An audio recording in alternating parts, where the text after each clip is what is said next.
예, 오늘 같이 하나님 말씀 보겠습니다. 사사기 7장입니다. 7장 본문을 조금 조절했는데 1절과 2절 그리고 22절부터 25절 이렇게 같이 읽도록 하겠습니다. 성경을 찾으셔야 될 것 같고요. 다 찾으셨나요?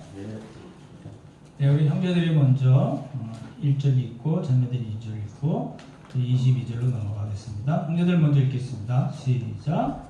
여루바벨이라는 기드온과 그를 따르는 모든 백성이 일찍이 일어나 바로셀 곁에 진을 쳤고 미디안의 진영은 그들의 북쪽이요 모래산 앞 골짜기에 있었더라. 여호와께서 기드온에게 이르시되 너를 따르는 백성이 너무 많은즉 내가 그들의 손에 미디안 사람을 넘겨주지 아니하니 이는 이스라엘이 나를 거슬러 스스로 자랑하기를 내 손이 너를 구원하였다 하느니라. 네, 형제들이 22절 읽겠습니다. 시작. 300명이 나팔을 불 때에 여호와께서 그 온 진영에서 친구끼리 칼로 치게 하심으로 적군이 도망하여 스레라의 베시다에 이르고 또 갓밭에 가까운 아벨 오홀라의 경계에 이르렀습니다. 이스라엘 사람들은 납달리와 아셀과 온 므낫세에서부터 구름을 받고 미디안을 추격하였다. 기드온이 예, 24절 읽으십시오. 시작. 기드온이 사자들을 보내서 에브라임 온 산지로 두루다니게 하여 이르기를 내려와서 미디안을 치고 그들을 앞질러 벳바라와 요단강에 이르는 수로를 점령하라 하며 이에 에브라임 사람들이 다 모여 벳바라와 요단강에 이르는 수로를 점령하고 같이 읽겠습니다. 시작. 또 미디안의 두 왕의 오렙과 세력을 사로잡아 오렙은 오렙바위에서 죽이고 세력은 세 포도주들에서 죽이고 미디안을 죽여하였고 오렙과 세력의 머리를 요단강 건너편에서 기드온에게 가져왔더라. 네. 모두 다 평안하시죠? 별일 없으시죠? 이제 우리가 사는 세상이 그런 것 같습니다. 이렇게 평안하기도 하다가 또 어려울기도 하고 어려운 것이 또 길게 가기도 하고 어떤 때는 그렇지만 우리가 믿음으로 잘 우리에게 당한 일들을 잘 이겨내는 그런 훈련을 잘 하시면 좋을 것 같습니다. 이따가 우리 노장님께서 광고해 주시겠지만 이제 이번 주 목요일부터 목요일 8시입니다. 8시부터 온라인으로 실시간으로 성경 공부를 하려고 합니다. 그리고 한 번도 안 해봤기 때문에 제가 또 이 기술이 많이 딸려가지고요. 노장님께서 한두 번 같이 이제 도와주실 거고 혹시 제가 혼자 할 때 하다가 이렇게 막 진행이 안 될 수도 혹시 있을지도 모르겠습니다. 혹시 그렇다 하더라도 양해해 주시고 많이 참석해 주시면 좋겠습니다. 열왕기 상하를 하려고 하고요. 그 전에 이제 그 성경 지도에 대해서 이렇게 양이 많지 않게 하는 게 좋겠다 싶기도 하고 그래서 이제 파워포인트도 다 보내드릴 거고 그럴 거거든요. 그러니까 많이 참석해 주시면 좋을 것 같습니다. 꼭 금요일날 하면 금요일날 꼭 일이 있으신 분들 많으셔서 목요일로 했거든요. 그러니까 많이 참석을 해 주시면 좋겠습니다. 구체적인 방법은 또 나중에 공지하도록 하겠습니다. 이제 보십시오. 지난주에 7개 과정을 했는데 기억이 나시나요? 처음에 하나님께서 어떻게 하셨어요? 예, 하나님께서 나타나셨다. 현현이라고 그러죠. 그리고 두 번째 이제 나타나셔서 내가 너와 함께 할 테니까 미디안 사람 치기를 한 사람 치듯 할 것이다. 큰 용사여 이렇게 말씀을 해주신 게 나오잖아요. 그래서 하나님께서 나타나신. 그다음에 두 번째는 표징을 구했죠. 주대심의 표징을 보여달라. 그랬죠. 그래서 여호와의 사자가 보여줬죠. 반석에서 불이 나오는. 그렇죠? 그다음에 세 번째는 내가 하나님을 대면해 봐서 이스라엘 사람은 다 그렇게 생각하거든요. 하나님을 직접 대면하면 죽는다고 생각했거든요. 그러니까 큰일 났네 이랬다가 이제 여호와의 하나님께서 음성을 들려주시죠. 그렇죠? 두려워 말라 안심하라. 안심하라는 거는 샬롬입니다. 그렇죠? 내가 너 죽지 않을 거다라고 말씀하시니까 기드온이 뭐 어떻게 했어요? 여호와 샬롬.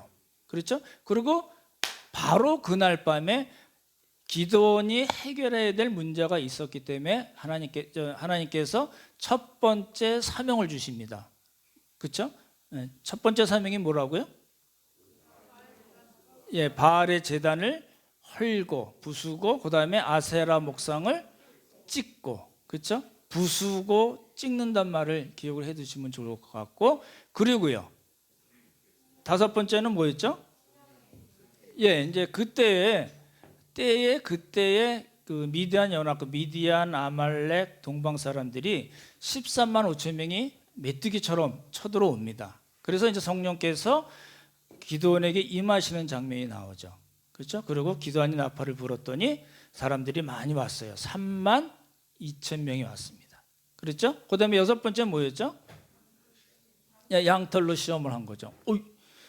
너무 많아요. 우리는 3만 2천 명뿐이 안 되는데 13만 5천 명이 나왔어요. 그래서 두려워 떨었었잖아요. 그래서 기드온이 안 하려고 한 건 아닌데 하기 위해서, 확신을 갖기 위해서 양털 시험을 2번을 하나님께 부탁을 드립니다. 그럼에도 불구하고 하나님이 들어주시죠. 그렇죠? 그리고 마지막이 뭐였죠? 예, 그래도 확신을 못하니까 어떻게 했어요? 미디안 군사 둘이 꾼 꿈을 이야기하고 그 꿈에 대해서 이야기하는, 해석하는, 그러니까 보리떡 한 덩이가 바로 기드온의 칼이다. 그 이야기를 듣고 기드온이 이제 확신을 갖습니다. 그렇죠? 이제 그래서 이제 7장으로 넘어오는데요. 7장 1절을 한번 보시기 바랍니다. 이제 쌈이 이제 붙기 전 이야기인데요. 7장 2절 같이 읽겠습니다. 시작. 여룹바알이라 하는 기드온과 그를 따르는 모든 백성이 일찍이 일어나 하롯셈 곁에 진을 쳤고 미디안의 진영은 그들의 북쪽이요 모레산 앞 골짜기에 있었더라. 잘 보십시오. 성경을 보실 때 유심히 보면 보이는 게 있는데요. 이 여룹바알이라는 이름은 기드온의 아버지 요아스가 기드온에게 지어준 이름이거든요. 여룹바알. 근데 이제 7장 1절에 그 뭐라고 얘기하면 기드온과 그를 따르는 모든 백성이 이렇게 이야기하지 않고 뭐라고 얘기했어요? 여룹바알이라 하는 기드온 이렇게 얘기했어요. 이게 무슨 이야기였냐면요. 바알 제단을 허물고 아세르상을 찍어버린 바로 그 기드온, 바알을 우습게 만들어버린 그 기드온이라는 뜻입니다. 그래서 이 이제 7장 이야기 1절에 그 이야기를 놓고서 7장 이해가 스토리가 쭉 흘러간 걸 보면 기드온이 승리하겠네라는 기대감을 주는 그런 문학적인 방법을 쓴 겁니다.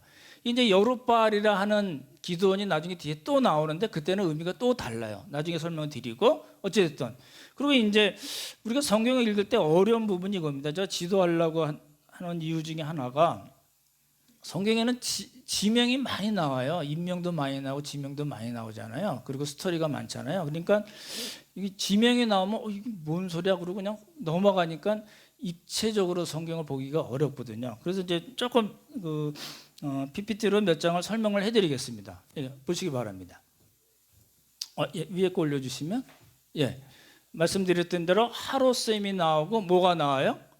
모래산이 나옵니다. 이렇게 한번 해보십시오. 하롯셈, 모래산. 이 두 개를 기억해 두시기 바랍니다. 그런 거 보시면 이스라엘 골짜기라고 나오거든요. 이게 굉장히 중요한 동네 이름인데요.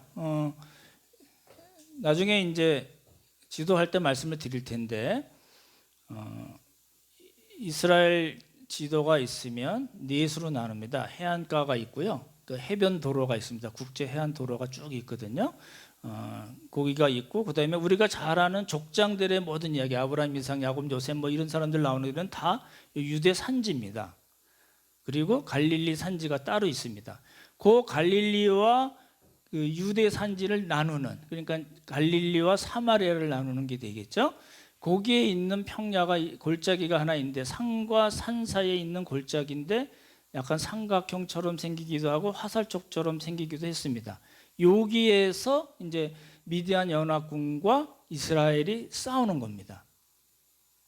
그죠? 예. 여기는 아신 대로 지중해죠. 그렇죠? 지중해 바다하고 요걸 기억을 먼저 해 두시면 좋은데 요게 그 크기가 이렇게 써놨지만 32km, 24km, 24km. 그러면 어느 정도 크기일까요? 여기서 32km 가려면 어디까지 가야죠?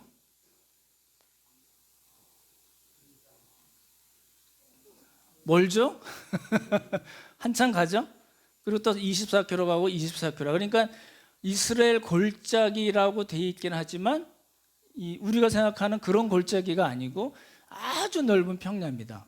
굉장히 넓은 평야에서 미디안 연합군 13만 5천 명과 이스라엘 300명이 싸우는 겁니다. 그죠? 그걸 기억을 해 두시면 좋겠네요. 그 다음에 보시면 이게 이제 이스라엘 골짜기입니다. 우리 엘리야 선지자하고 아합 이세벨의 그 선지자 1대 850으로 싸운 이름이 산이 뭐죠? 예, 갈멜산이거든요. 그 갈멜산 옆에 보면 무깃도라고 있습니다. 여러분 그 아마겟돈 많이 들으셨잖아요. 그 이름이 같은 이름이거든요. 무깃도에서 이렇게 보면 이제 나중에 이 얘기 나오겠지만 산이 3개가 나옵니다. 나중에 들으시고 여기에 있는 요 동네가 뭐라고요? 지금 우리가 보는 이스라엘 골짜기입니다. 다 담았을까요? 다 담지 못했을까요?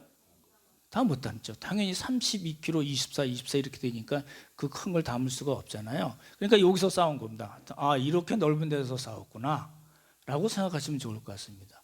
그렇죠? 그 다음 거 보시면 그래서 모래산과 하롯셈 이렇게 돼 있는데 모래산은 한 500m 되고 하롯셈이 그 앞에 있는데 길보아 산이라고 나옵니다. 길보아 산은 누가 딱 떠올라야 되는데 누구 이야기가 나오죠? 나중에 들으시면 알겠죠? 사울 이야기가 나옵니다. 어찌됐든 보십시오. 지금 여기 그 1절에 다시 잘 보시면 뭐라고 써 있어요? 한번 다시 보실래요? 1절 같이 한번 읽겠습니다. 시작. 여룹바알이라는 기드온과 그를 따르는 모든 백성이 일찍 일어나 어디 있어요? 하롯셈 곁에 진을 쳤고, 그렇죠? 여기 보십시오. 하롯셈이 어디 있어요? 여기죠. 이스라엘 골짜기가 길거든요. 아까 말씀드린 갈멜산이 있고 무깃도 있고 그 선지자 바알 선지자를 죽인 동네가 기손강이거든요. 기손강이 이렇게 흘러가고 있거든요. 그러니까 이 전체 넓은 이스라엘 골짜기에서 모래산과 하롯셈이라고 되어 있는데 이거 잘 보시면은 미디안의 진영은 어디예요? 여기 성경에 뭐라고 나와 있어요? 그들의 북쪽이요 모래산 앞 골짜기죠. 그러니까 여기 얘네들이 여기 누가 있어요? 모래산에 미디안이 있고 그러면 여기서 보면 이게 뭐예요? 북쪽이겠죠. 그렇죠? 그리고 이제 이스라엘 백성들은 어디 있어요? 하롯셈에 있는 겁니다. 그 다음 거 보십시오. 이런 겁니다. 하롯셈 그 성서 유적지 뭐 이렇게 탐방을 하잖아요. 성지순례 이런 건 아닙니다. 그냥 성서에 나온 유적지라고 생각하는 게 제일 좋고 이런 셈이 있습니다. 셈이 많은데 이게 컬컬 지금도 나오고 있습니다. 지금 나와 있는 그런 하롯셈이고요. 아까 길보아산 밑에 있는 거겠죠. 그렇죠? 예, 그 다음에요. 됐습니다.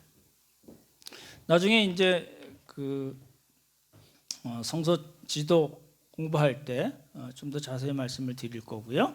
오늘 필요한 것만 말씀을 드렸습니다. 보십시오. 그러니까 이스라엘 백성은 지금 어디 있어요? 하롯셈이 있어요. 뒤에 무슨 산이 있어요? 모래산이요? 길보아산 있죠, 그렇죠? 그리고 그 앞에 맞은편에 무슨 산이 있어요? 네, 모래산. 이제 이렇게 줄이 이렇게 있는 상태입니다. 이해가 되시죠? 배경이 이해가 되시죠? 예.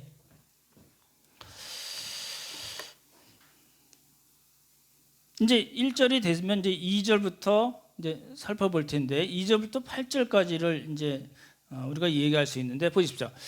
몇 명이 모였다고요? 그러니까 미디안 연합군은 13만 5천 명이고 이스라엘은요? 예, 3만 2천 명인데 하나님께서 기도원에게 3만 2천 명 모였어요. 그러니까 하나님 뭐라 했어요? 한번 잘 싸워봐. 내가 도와줄게. 이러지 않고 뭐라 그러셨어요? 야야 너무 많다. 야 이러셨어요. 그러니까 3만 2천 명 중에 우리가 아는 300명까지 이제 고르는 작업을 하나님께서 하시는 거거든요. 첫 번째 어떻게 골랐어요? 예, 두려워서 떠는 사람들은 그냥 보내, 집에 보내. 그랬어요. 그렇죠? 구약에는요, 집을 새로 짓고 들어가지 못한 낙성치를 못했거나 포도원을 짓고 그 과실을 먹지 못했거나 여자와 약혼을 하고 같이 살지 못했거나 그리고 두려워서 마음에 겁내는 사람은 전쟁에 참여하지 않게 돼 있습니다. 그럼 규정이 4가지 규정이 있거든요. 근데 여기 첫 번째 지금 적용된 규정은 뭐냐면 두려워서 마음에 겁내면 싸우지 마, 집에 가, 이 얘기입니다. 그렇게 돼 있거든요. 그러면 보십시오. 지금 몇 명에서 시작했어요? 3만 2천 명에서 시작해서 몇 명이 돌아가라고 그랬어요? 무서워서 떠는 사람들? 예, 2만 2천 명. 그러니까 몇 명이 남았습니까? 이제 10,000명이 남은 거예요. 그럼 우리가 아는 대로 10,000명에서 300명을 하나님께서 어떻게 고르셨을까요? 예, 물 마시는 걸로요. 그렇죠? 그러니까 어디서 물을 마셨다고요? 예, 하루 세면 그냥 이렇게 생수 한 통씩 갖고 먹은 게 아니고 자연적으로 있는 그 하루샘에서 마시는 모습을 방법을 보고 300명을 이렇게 추려내신 거잖아요. 보십시오. 제가 여쭤볼게요. 이제 우리 300명이 나눠진 거는 여러분 보셔서 아시겠지만 이 무릎을 꿇고 물을 마신 사람, 다시요. 무릎을 꿇고 물을 마신 사람이 있고, 그리고 개처럼 손에다가 물을 떼서 이렇게 먹은 사람이 있어요. 누굴 하나님께서 뽑으셨을까요? 예, 개처럼 마셨는데, 예, 그랬어요. 지금 우리가 성경을 보면서 헷갈리는 부분이 개 이런 말 나오면 되게 싫어하는 거거든요. 이스라엘 사람도 마찬가지입니다. 무릎을 꿇어 전쟁을 하는데 무릎을 꿇어 이거 잘못된 거 아니야 이렇게 생각할 수 있지만 제가요 한 20분 30분 이제 병원에서 혼자 앉아가지고 이렇게 따져봤어요. 도대체 어떤 사람들이길래 하나님의 집으로 돌아가고 하고 300명을 남겨두셨나 이렇게 이렇게 폼을 많이 해봤어요. 집에서도 우리 아이들이랑 해봤어요. 보십시오. 무릎을 꿇고 그거는 안 할게요. 그냥 이렇게 말씀으로 드릴게요. 무릎을 꿇고 어떻게 했어요? 물을 마셨죠? 그러면 어떻게 이제 시냇물이 흘러가는데 무릎을 꿇고 물을 마신다는 건 어떤 모습일까요? 네, 이제 집에서 해보십시오. 무릎을 꿇고 머리를 쳐박아야 됩니다. 그렇잖아요?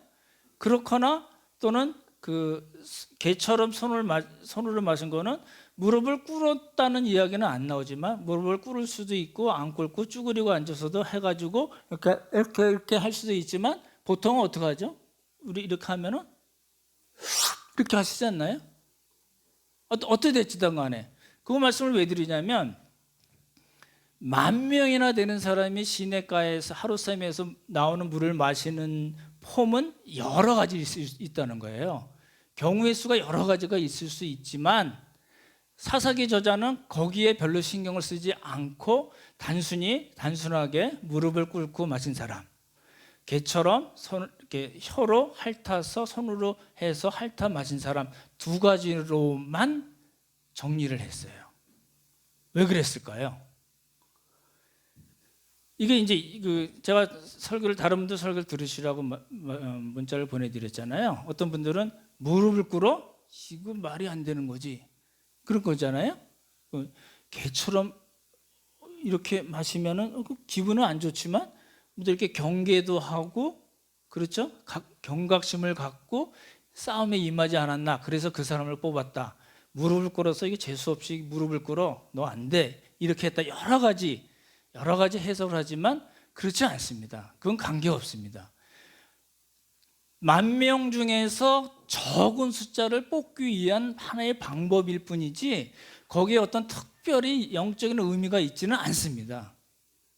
그렇잖아요? 그래서 저희 경우의 수를 여러 가지 따져봤는데, 그래서 그 여러 가지 있을 수 있지만 사사기 저자가 그냥 단순하게 무릎을 꿇고 마신 사람, 손으로 개가 물을 핥아 마시는 것처럼 마신 사람, 이렇게만 나눈 이유 가장 큰 이유는 뭐냐면, 이 전쟁에 있어서의 승리는, 전쟁에 있어서의 승패는 사람에게 있지 않고 하나님에게 있다는 것을 이야기하기 위해서 조금은 애매하게, 모호하게 쓴 겁니다.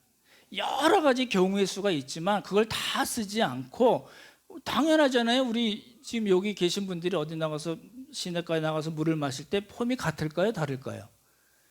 딱 두 가지만 나올까요? 그렇지 않습니다. 훨씬 더 많이 나올 거거든요. 깽깽이 발로 마시는 사람도 있을 거고, 남이 갖고 온 거 자기가 뺏어 먹는 사람도 있을 거고, 다양할 거 아니에요. 근데 사사기 저자는 굳이 두 가지로만 썼어요. 그 이유는 어떤 방식으로 마시든지 간에 전쟁에 있어서의 승패는 사람에게 있지 않고 하나님에게 있습니다 라는 것을 이야기하기 위해서 그렇게 쓴 겁니다. 그렇죠? 그거를 잘 놓치시지 않으면 좋을 것 같습니다. 그럼 보십시오. 하나님께서 왜 32,000명에서 10,000명으로 줄이고 10,000명에서 왜 30,000명만 줄이셨을까요? 이 300명에게 어떤 특별한 게 있었을까요?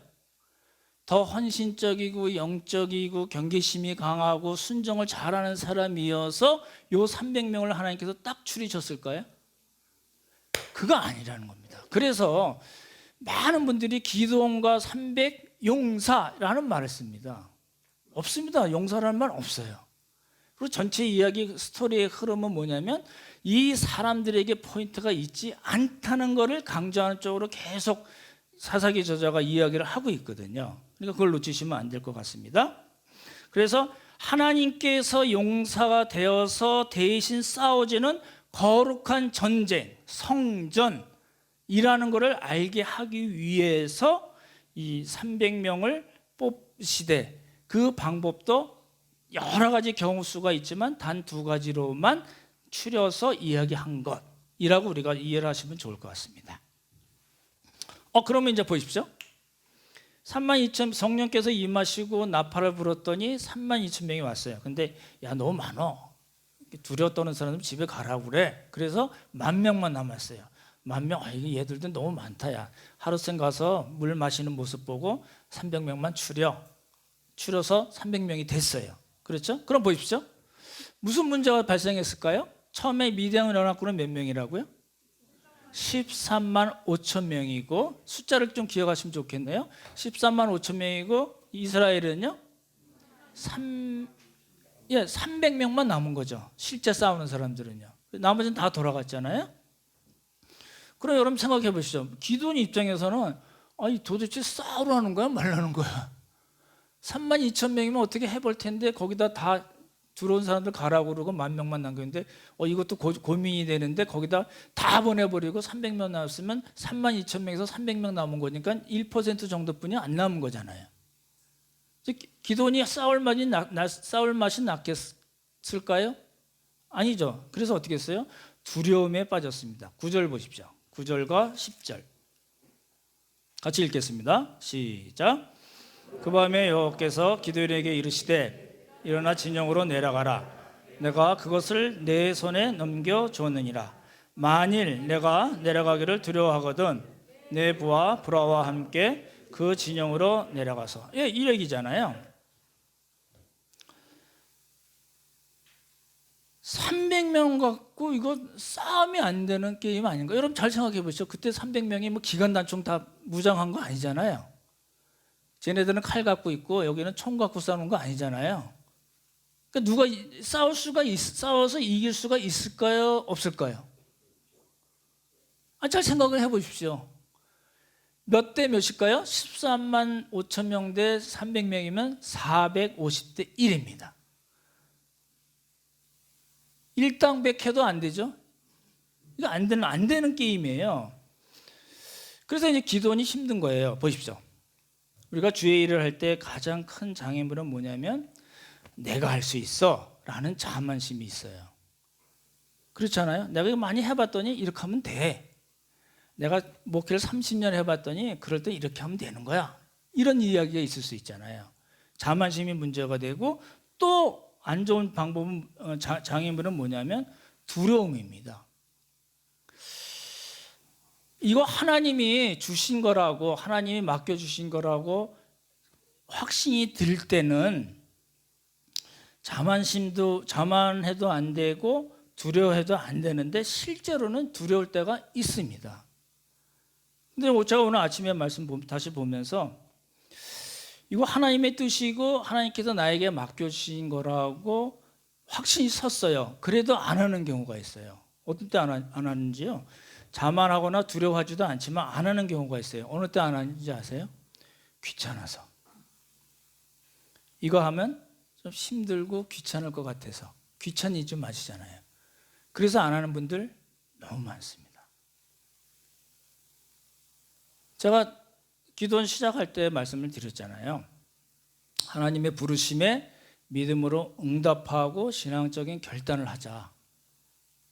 그렇잖아요. 근데 다 아시면서 이거 정말 하나님이 기뻐하신 일이고 나에게 맡겨진 일이라고 확신이 들고 그러면서도 안 하는 경우가 많다는 거거든요. 왜 그럴까요? 귀찮아서요. 그때 뭐 해, 땀나는데. 혹시 그런 분 안 계신 거예요? 그러면 뭘 놓치냐면 하나님께서 그 일을 통해서 우리들에게 주시고자 하는 복과 영광을 놓치고 삽니다. 나 그거 필요 없어. 그럼 그냥 사세요. 근데 정말 하나님께서 나 같은 거를 사용하시길 원한다는 그런 사명의 의식이 있고 하나님께서 그걸 통해서 나에게 복을 주시고 영광스러운 삶을 그리스도 안에서의 풍성한 삶을 살게 하시겠다라는 것을 안다면은 우리가 귀찮거나 힘들거나 해도 당연히 하는 게 우리에게 복이 아닐까요? 그렇죠? 그렇게 보시면 좋을 것 같습니다. 보십시오. 이런 분들이 있어요. 기질적으로 뭐 안 하려고 그런 분들이 있어요. 실제로요. 이렇게 굉장히 우울적인 기질을 가지고 계신 분들이 있잖아요. 야, 뭐 하자 그러면 막 하는데 난 집에 있을래 이런 분들이 있잖아요. 기질적인 분들이 있어요. 실제로요. 근데 잘 따져보시면 성령으로 충만하면 그런 우울질적인 기질 가신 분들이 더 일 잘해요. 난 우울질이야. 이런 분들 있잖아요. 난 집에서 그냥 조용히 말씀 묵상하는 게 너무 좋아. 이런 분들 있잖아요. 평생 그러고 살겠다는 거거든요. 그럼 뭐가 문제가 돼요? 여호와의 영이 임하셨어요. 우리에게 이미 임하셨거든요. 감싸주고 감싸 안고 계신 거거든요. 근데 난 기질적으로 원래 난 그런 사람이야. 난 그냥 그렇게 살다 잘 죽을래. 이러면은요. 복과 영광을 놓치는 게 됩니다. 그렇죠? 자꾸 그렇게 얘기하니까 좀 목사님이 뭐 할래나 보다 이렇게 생각하실 텐데 하려고 그럽니다. 임직도 우리가 앞두고 있고 작은 교회 리더도 이제 새로 세워야 되긴 하거든요. 어찌됐든 간에 그런 복과 영광을 놓치지 않았으면 좋겠습니다. 보십시오.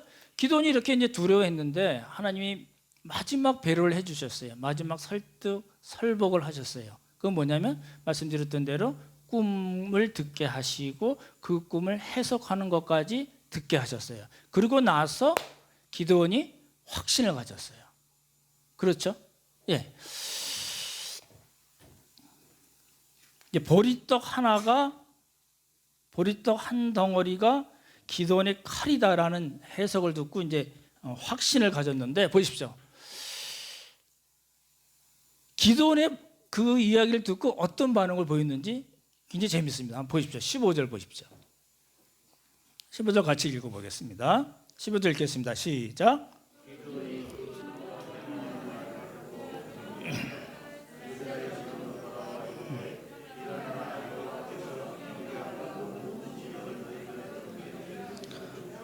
너무 멋있는 말입니다. 그렇잖아요? 그 꿈 이야기를 듣자마자 기도원이 확신하고 뭐 했다고요? 경배했어요. 너무 멋있잖아요. 그뿐만 아니라 같이 자기들이 남아있는 300명의 용사들에게 뭐 했어요? 확신을 줬어요. 그리고 나서 전쟁에 임했어요. 보십시오.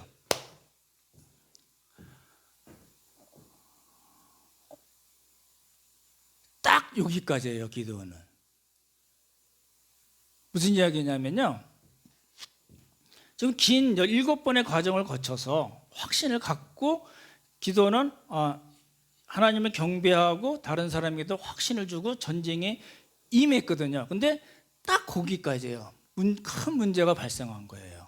저거 오늘 그 설교에서 가장 중요한 말씀이거든요. 요거 말씀드리려는 거예요. 한번 보십시오. 15절, 16절부터 18절까지 같이 읽겠습니다. 16절부터 18절 같이 읽겠습니다. 시작.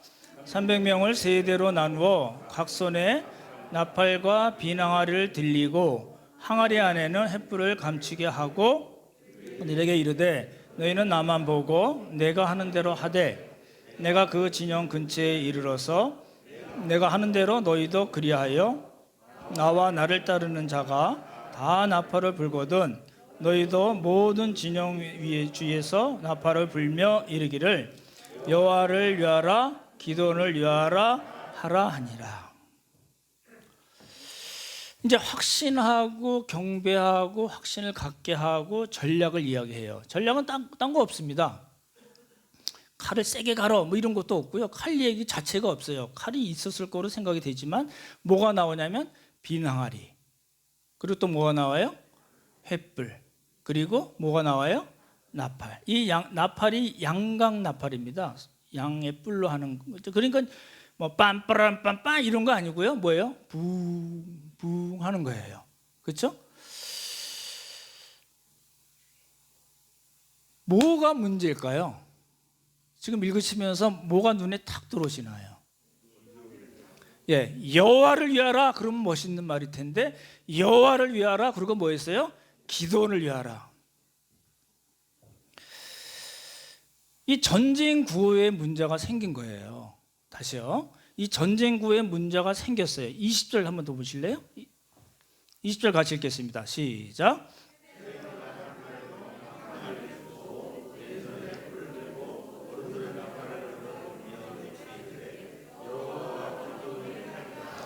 여호와와 기드온의 칼이라 이렇게 된 거예요. 이게 문제가 된 겁니다. 이제 말씀 지금 두 번에 걸쳐서 길게 말씀드렸듯이 하나님은 지금 어떻게 하고 계신 거예요? 기드온을 부르시고 설득하고 설복해서 결국은 확신을 주신 거거든요. 그러면 이 기드온의 입장에서는 당연히 어떻게 될까요? 하나님이 나에게 말씀하시기 나와 함께 하시고, 그렇죠? 미디안 사람을 치되 한 사람을 치듯 하게 하실 거다. 그렇게 약속하셨다. 그러니 우리가 비록 300명이고 쟤네들은 13만 5천 명이긴 하지만 한번 믿음으로 싸워봅시다 라고 얘기해야 되는데 뭐 했어요? 하나님의 하시는 일에 자기 자신을 쓱 끼워 넣은 겁니다. 이게 참 문제가 돼요. 이제 스토리를 쭉 보시면 이 전쟁에서의 어떤 승리, 성취된 데는 기드온이 한 일이 없어요. 결정적으로 기드온이 한 일이 없거든요. 그냥 하나님께서 하시는 일에다가 그냥 자기 숟가락을 쓱 올려놓은 거예요. 이게 이제 문제가 된 겁니다. 나중에 이제 전쟁에서 이겨서 형제들의 그 기드온 왕, 그 미디안 두 왕의 형제들을 자기 기드온의 친형제들 죽여서 복수도 하거든요. 그렇지만 기드온은 이때부터 타락과 멸망의 길로 가기 시작해서 결국은 자기 자신과 자기의 가문과 이스라엘을 부수고 찍은 사람이 된 겁니다. 다시요. 뭐 때문에 자꾸 그렇게 얘기하나 보실 텐데 여러분 잘 아시다시피 그 기드온이 백성들에게 전쟁의 승리 다 끝나고 뭘 요구했어요? 왕이 돼 주세요. 그랬더니 아니야, 나 왕은 안 할래. 그리고 뭐 요구했어요? 예, 금이요. 금을 요구해서 금으로 금 에봇을 만들었어요. 에봇은 대제사장만 입는 옷이거든요. 그래서 거기서 문제가 생겼고 다음에 자세히 말씀드릴 거거든요. 왕이 하고 싶었는데 자기 하는 여태껏 해온 걸 보면 자기가 왕이 될 수 있는 사람이 아니라는 걸 알았거든요. 그래도 하고 싶었어요. 그래서 어떻게 했어요? 첩의 아들을 이름을 뭐라고 그랬어요? 아비멜렉. 나의 아버지는 왕이시다. 무슨 이야기인가요? 자기 아들, 첩의 아들이긴 하지만 첩의 아들에게 나의 아버지는 왕이시다라는 이름을 붙여주면 기도원 자기가 뭐라는 거예요? 나 왕이야. 그리고 실제로 기드온과 기드온의 70명의 아들이 있었는데 이스라엘을 왕처럼 다스렸어요. 그러니까 이제 이 사건부터 확신을 갖고 경배하고 확신을 주고 자기도 이제 싸움으로 나가면서 전쟁고를 하면서 자기 자신을 쓱 끼워놓은 별거 아닌 것처럼 보이는 그것 때문에 기드온의 이름이 뭐라고요? 베는 사람이잖아요. 그렇죠? 바알의 제단을 허물고 아세르상을 찍어서 없애버린 그 사람이 자기 자신과 자기의 가문과 또 이스라엘 사람들까지도 허물고 부수고 찍어버린 사람이 되어버린 거예요. 이게 이제 이 기드온의 큰 비극입니다. 이제 여러분 다른 분들 설교 들으실 때 어떨는지 모르지만 믿음의 사람, 겸손의 사람, 모험을 두려워하지 않는 사람, 여러 가지 등등 이야기를 들으셨을 거예요. 다 잘못 해석된 겁니다. 들으라고 그랬나? 예. 좀 너무 성경 해석이 잘못되어 있는 경우가 너무 많이 있어요. 제가 지지난주에 아침에 기독교 방송 틀었더니 어떤 목사님이 이제 막판에 이제 축도하면서 그런 것 같아요. 수도권에 있는 코로나 바이러스가 멀리 떠나도록 해 주시옵소서 그랬더니 사람들이 아멘 그러더라고요. 그 큰 교회에서. 제가 속으로 그랬어요. 차마 말은 못하겠고. 그러니까 그런 식으로 성경을 해석해 버리니까 기드온 하면 딱 떠오르는 게 뭐예요? 기드온과 300명사. 우리도 기드온처럼 믿음으로 해봅시다. 아니라니까요. 기드온처럼 되면 큰일 납니다, 여러분. 안 돼야 돼요. 기드온처럼 하나님의 역사에 자기 자신을 쓱 끼워 놓으면 안 된다는 겁니다. 그렇잖아요? 기드온 때문에 승리하지 않았다는 명백한 증거가 있어요. 그래서 이제 설명을 드릴 텐데 보십시오. 기드온이 어떻게 했어요? 300명을 어떻게 했어요? 셋으로 나눴죠.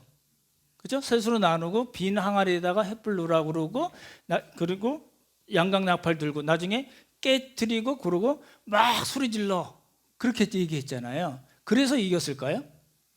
그래서 자기 적군들끼리 14만 5천 명이 12만 명이 먼저 죽거든요. 그리고 남은 15,000명이 나중에 죽는데 요 12만 명이 죽을 때 자기네끼리 막 칼로 서로 치고 막 하다가 다 죽여버린 거거든요. 그게 기드온의 전략 때문에 그랬을까요? 아니, 상식적으로 생각을 해보세요. 상식적으로. 아니라는 거예요. 그래서 아까 이스라엘 골짜기를 보여드린 겁니다. 한번 보십시오. 맨 마지막 PPT 한번 보여주실래요?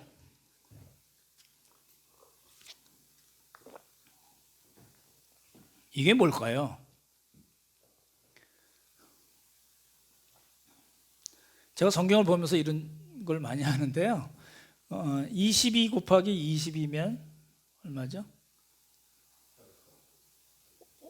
예, 딱 나오시네요. 그러니까 450명을 잡은 거예요.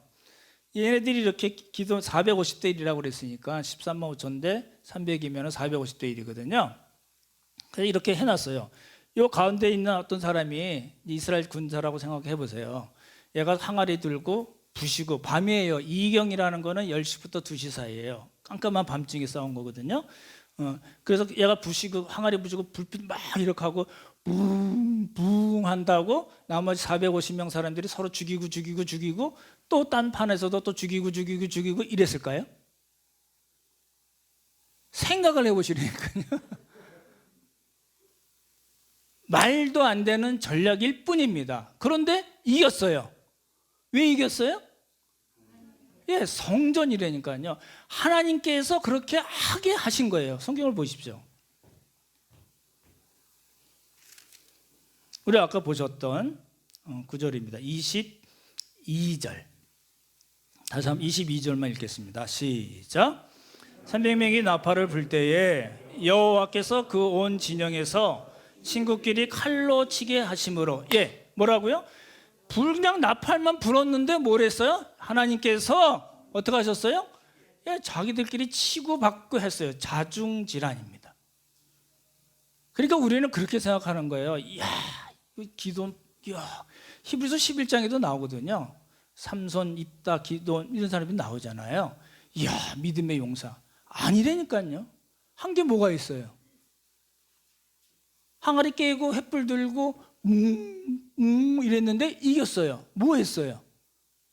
그게 승리의 결정적인 원인이 될 수 있을까요? 아니라는 겁니다. 횃불 때문에 도리어 누가 적이고 아군인 거를 더 잘할 수밖에 없는 거죠. 근데 우리는 그렇게 생각하는 거야. 이야, 멋있어. 아니라는 겁니다. 그렇죠? 이 그림을 꼭 기억을 해 두십시오. 13만 5천 대 300이에요. 줄여서 얘기하면 450대 1이에요. 이길 수 있는 근거가 있을까요? 전혀 없다는 겁니다. 그렇죠? 근데요, 기도는 다르게 해석을 한 거예요. 무슨 말씀이냐면요, 이겼어요. 이제 그래서 12만 명의 적군이 죽어버렸어요, 다. 나중에 이제 에브라임도 부르긴 하지만 어찌됐든 간에 이겼어요. 근데 그거를 기도원이 어떻게 해석했냐면, 야, 이거 내가 한 거 아니야? 이렇게 된 거예요. 제가 지난주에 말씀드렸잖아요. 지난주 설교 제목을 미친 것 아니야 그랬다가 지웠는데 지금은 딱 그 말입니다. 이렇게 해석할 수가 있을까요? 근데 그렇게 해석했어요. 그렇게 해석했다는 게 어디에 나올까요? 성경에 나옵니다. 간접적으로 나오는데요. 9장 17절 보십시오. 9장 16절부터 16, 17 같이 읽겠습니다. 이제 그 기도원의 막내 아들이 나오거든요. 요담입니다. 이 친구가 이제 얘기를 하는 장면인데 한번 16, 17 같이 읽죠. 시작. 이제 너희가 아비멜렉을 세워 왕으로 삼았으니 너희가 행한 것이 과연 진실하고 의로우냐? 이것이 여로보암과 그의 집을 선대함이냐? 이것이 그의 손이 행한 대로 그에게 보답함이냐? 우리 아버지가 전에 죽음을 무릅쓰고 너희를 위하여 싸워 미디안의 손에서 너희를 건져낸 것을. 이게요. 지금 우리가 아까 읽었던 22절에서는 여호와께서 친구끼리 칼로 치게 하셨다 나오잖아요. 보십시오. 여호와께서 칼로 치게 하셨다. 주어 동사잖아요. 그렇죠? 근데 여기서는 주어가 바뀝니다. 17절 보십시오. 우리 아버지가 라고 나오잖아요. 우리 아버지가 전에 무릎을 쓰고 너희를 위해서 미디안 손에서 너희를 어떻게 했다고요? 건져냈다. 보십시오. 22절에서는 여호와께서 치게 하셨다고 그러는데 요담은 어떻게 생각해요? 우리 아버지 기드온이 너희를 건져냈지 라고 얘기하는 거예요. 그렇게 생각을 갖게 된 건 누구 때문이에요? 기드온 때문이죠. 그러니까 기드온이 자기가 선물로 얻은 승리에 대한 해석을 자기에게 돌린 거예요. 처음에는 쓱 끼워 넣더니 나중에 다 이기고 나서는 이거 나 때문에 이긴 거야 라고 얘기한 거예요. 그렇죠? 우리가 이제 다음 주, 그 다음 주 계속 더 말씀을 드릴 거거든요.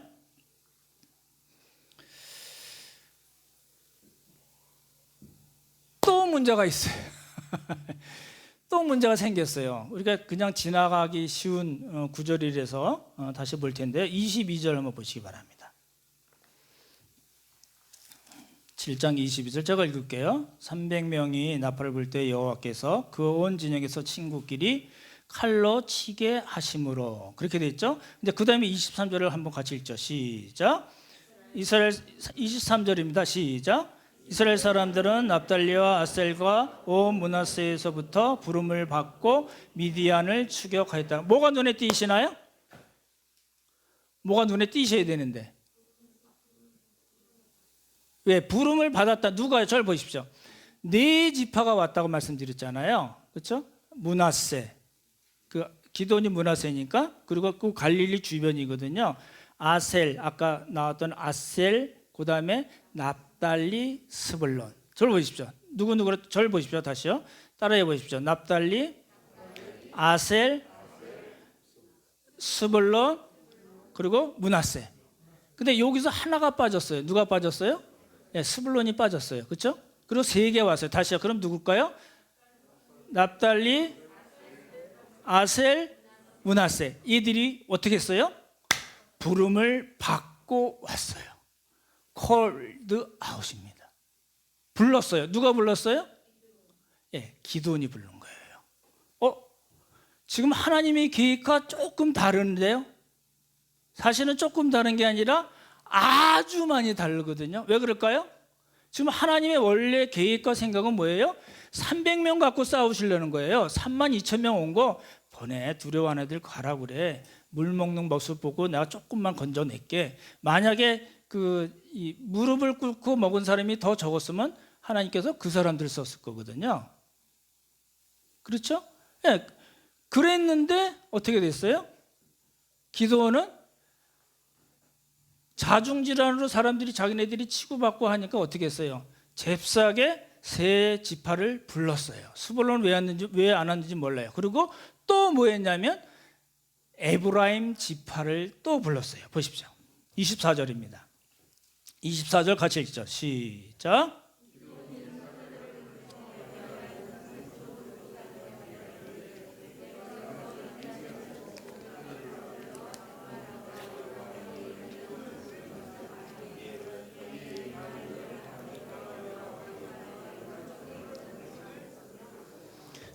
그래서 하나님의 생각과 계획은 13만 5천 명이긴 하지만, 그렇죠? 이 메뚜기 떼 같이 왔다고 얘기했고, 그 사람들이 타고 온 낙타에 대해서는 해변에 모래같이 많다고 그랬어요. 그러니까 아까 우리 이스라엘 골짜기를 생각하시면은 가능한 이야기, 충분히 가능한 이야기거든요. 그렇지만 하나님께서는 단 300명으로만 싸워서 하나님의 하나님 되심을 증명하고 싶었던 거거든요. 그렇잖아요? 그 일을 통해서 이스라엘을 구원하시고 이스라엘로 하여금 하나님의 백성답게 우상 같은 거 다 치워버리고 하나님의 백성답게 살려고 그렇게 의도하신 건데, 기도는요 쓱 자기 자신을 끼워 넣은 거예요. 그렇죠? 모자라서 일이 잘 풀리자마자 어떻게 했어요? 하나님이 돌려보내신 사람들을 다시 부르고 처음에 오지도 않았던 에브라임 지파까지 불러서 이기고 싶어 했던 거예요. 이겼나요? 졌나요? 이겼죠. 당연히 이겼죠. 이기고 형제들 복수도 했지만 하나님의 뜻과 생각과 계획과는 전혀 관계가 없어지게 된 겁니다. 보십시오. 이 기드온 이야기를 잘 보시면요, 하나님이 처음에는 이 여호와의 사자로 나오잖아요. 와서 큰 용사여, 네가 한 사람 믿은 사람을 한 사람씩 다시 칠 거다. 내가 너와 함께 할 거야. 너 안 죽을 거야. 표징도 보여주시고 뭐 여호와 살렘도 나오고 성령도 주시고 양틀 시험도 참아주시고 꿈과 해석도 다 들어주시고 참으시다가 전쟁이 시작하자마자 기드온이 삐딱하자마자 하나님의 흔적이 없어집니다. 이게 기드온에게 있어서는 아주 큰 화가 된 겁니다. 잘 생각해 보십시오. 읽어보세요. 읽어보시면 어느새 하나님이 자취를 감춰버리세요. 여러분이 하나님께 정말 헌신하고 처음에 시작할 때 주여 하고 뭐 기도하고 뭐 금식하고 정말 열심을 내서 뭔가 일이 이루어졌어요. 그럼 우리들에게 쓱 드는 생각이 뭔가요? 나 역시 나야 나, 이런 생각이 들면 누가 없어진다고요? 하나님이 자취를 감춰버리신다는 거예요. 그래서 기드온은 이스라엘을 부수고 찍는 유일한 사사가 된 겁니다. 12명 사사, 13명 사사가 있지만 기드온같이 이스라엘을 망쳐버린 사사는 없습니다. 이 그 기도보다 더한 입다도 그렇고 기도보다 훨씬 더 못한 삼손도 그러지 않았습니다. 유일하게 이스라엘을 헐고 찍어버린 그런 사사가 기도원이 돼버린 거. 이유는 뭐라고요? 하나님 하신 일에 쓱 끼워놓은 겁니다. 자기 자신을.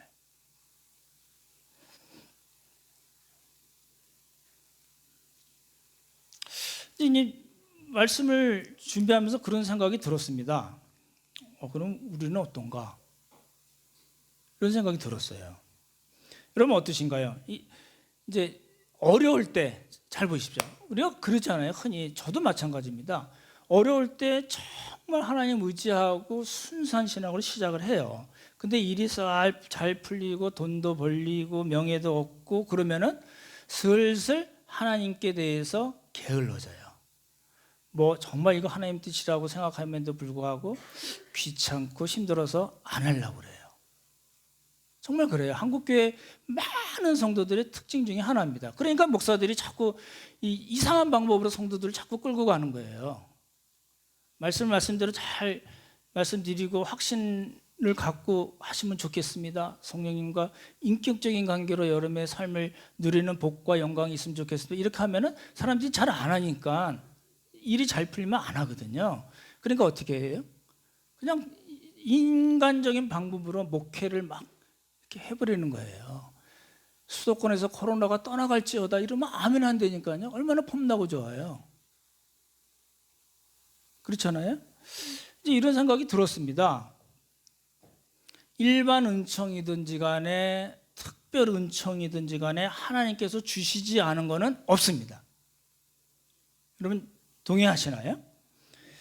근데 이제 일반 은총이든지 간에 특별 은총이든지 간에 우리에게 주신 것으로 정말 가정을 잘 섬겨야죠. 배우자 잘 섬기셔야 됩니다. 우리 자녀들 하나님의 말씀으로 잘 양육해야 됩니다. 그리고 교회 공동체에서 우리 형제 자매들 잘 섬기시고 이웃을 사랑하고 필요를 채워주는 그런 액션으로 나가고 행동의 변화가 있어야지만이 사실은 제대로 된 신앙입니다. 이런 복과 영광을 누리는 우리 모두가 되기를 예수님의 이름으로 축원합니다. 기도하겠습니다. 하나님 아버지 감사합니다. 참으로 기도원의 변해가는 모습을 보면서 하나님의 그 설득과 설복이 여전히 우리에게도 있음을 감사하게 되고 하지만 변질된 모습을 보면서 참으로 안타까움을 금할 수가 없습니다.